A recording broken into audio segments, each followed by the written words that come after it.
Vamos a hablar de Marco Salvio Otón y de su esposa Popea. Así que ubiquémonos en Roma, allá por el año 59. No, Bueno, 1959. No, Año 50, 59, nada más. 59, ahí nomás. El emperador era Nerón. Por esos tiempos, Nerón tenía un amigo de la nobleza romana que se llamaba Marco Salvio Otón.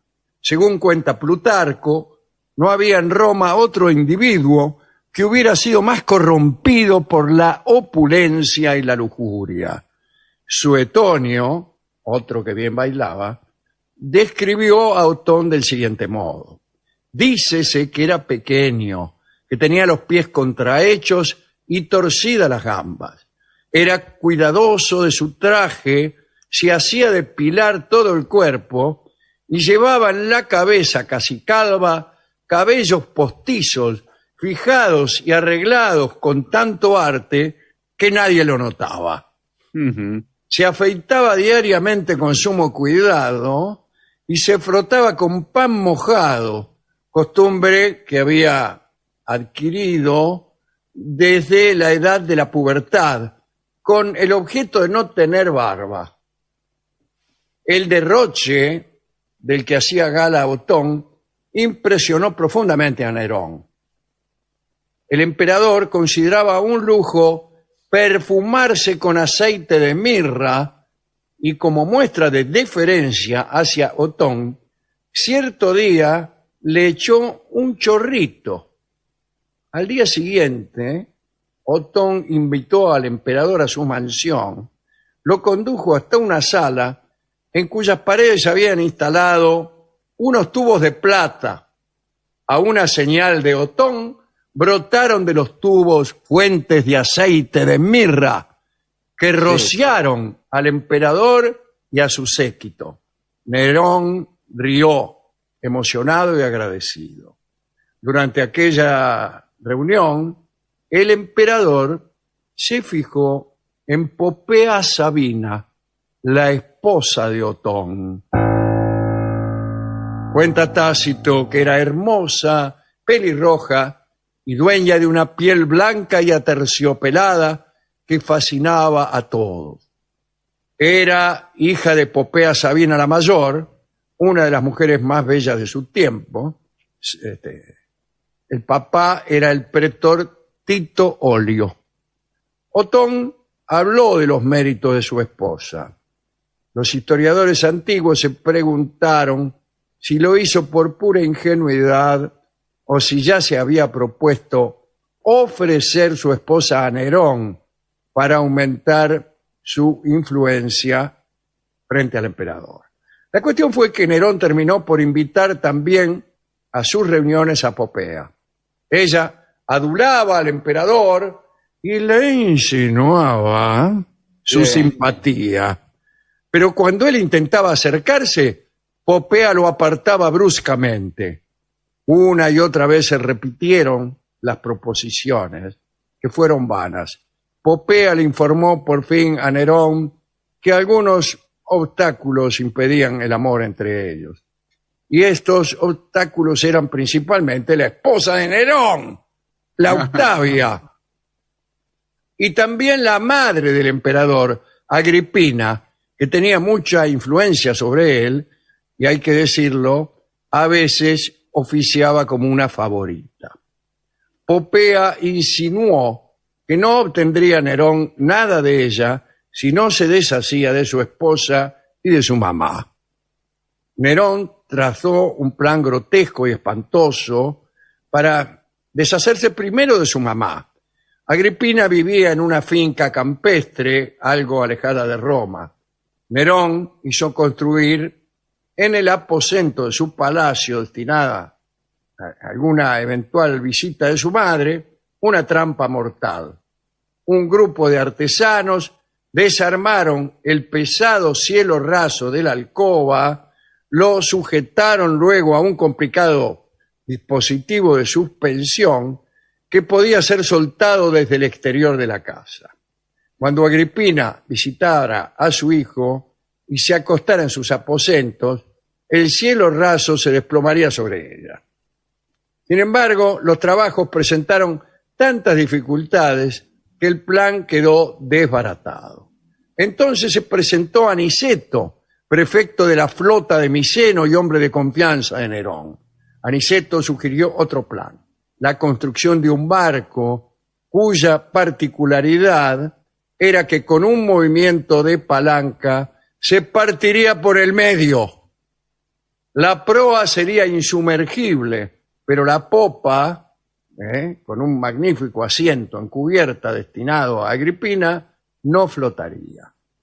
Un naufragio era el mejor plan para que no se acusara a Nerón de matricidio.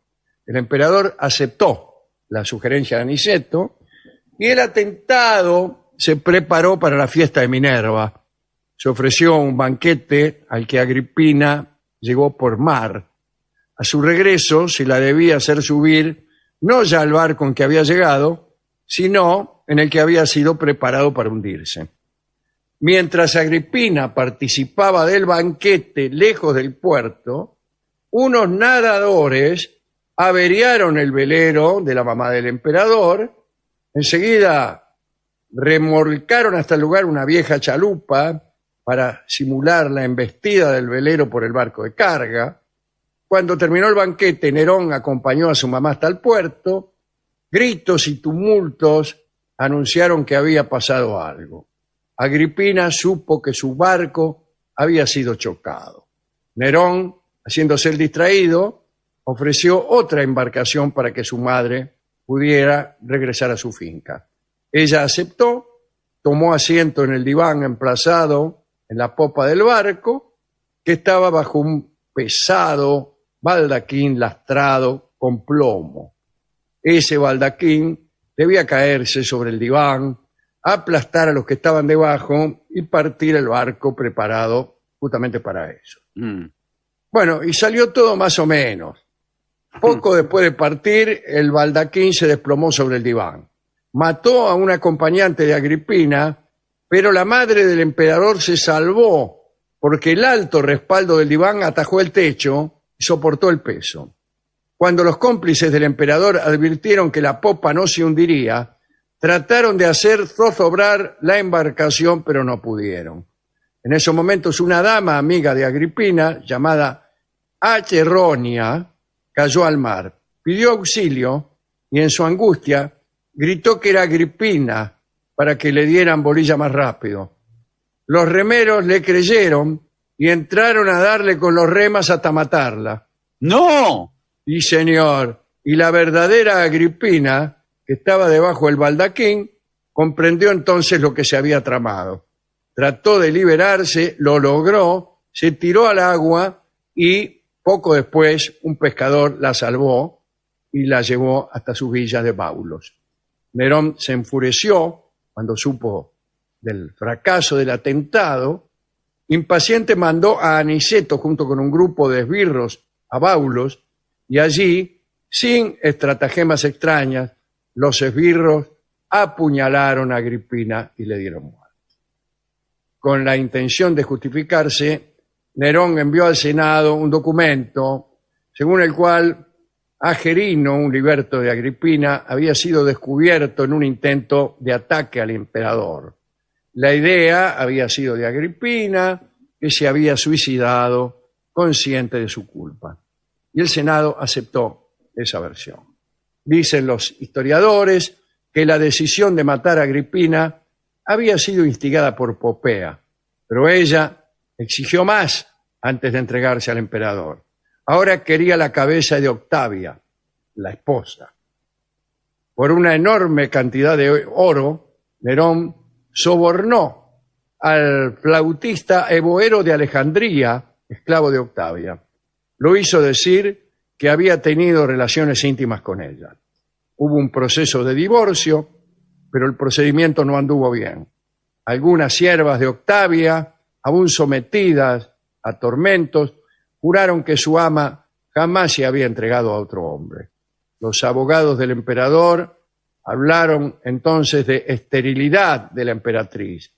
La pareja imperial llevaba 9 años de casados y no tenían hijos.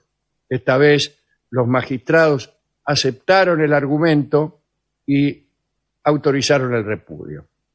Por fin quedaba el camino libre para Popea Sabina, que ya no opuso resistencia a los embates del emperador. Pero parece que el pueblo amaba a Octavia y se hicieron manifestaciones en su favor.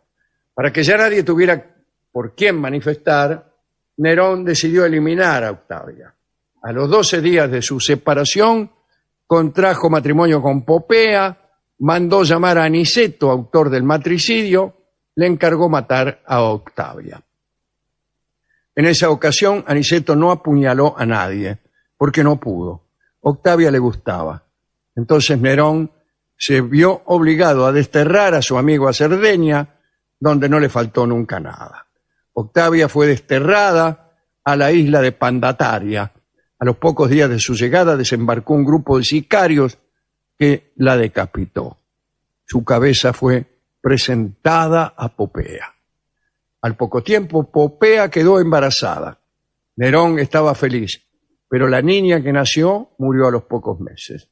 De aquella felicidad el emperador pasó, según Suetonio, a un dolor desmedido que combatía con borracheras, orgías e incluso torturas, ¿no? En el año 65, Popea quedó embarazada otra vez.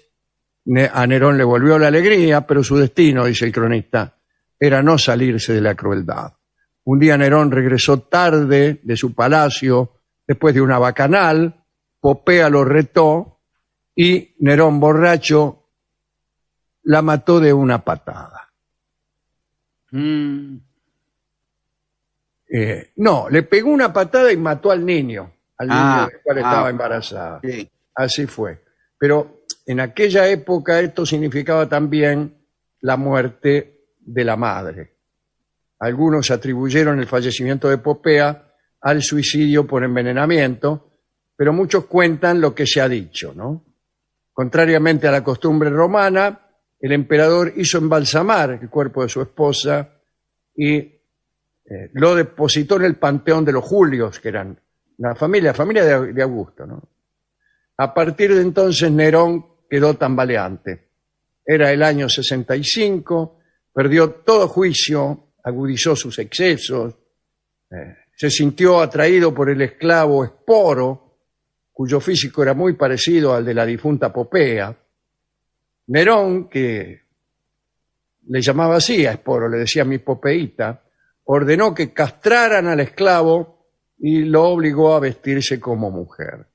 Aquel estado de locura promovió las conspiraciones de las que hablaremos alguna otra vez. Ya hemos hablado, también hemos hablado de este asunto. Y que lo llevaron a perder el imperio y a matarse poco después, en el año 68. Poco después de la muerte de Nerón, tuvo lugar el periodo llamado de los 4 emperadores, porque en un año y medio se sucedieron 4 hombres en el gobierno de Roma.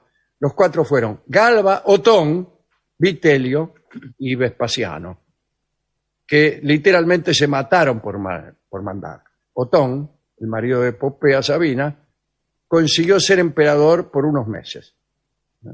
Pero bueno, esa es otra historia. Habrá de saberse que Popea se bañaba con leche de burra para mantener su belleza y la blancura de su piel legendaria.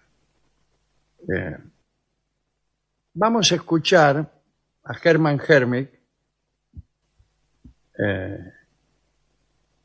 en una canción que alguna vez hizo el Trío Sin Nombre y que seguramente alude a la muerte de Popea. Se llama Hoy no hay leche.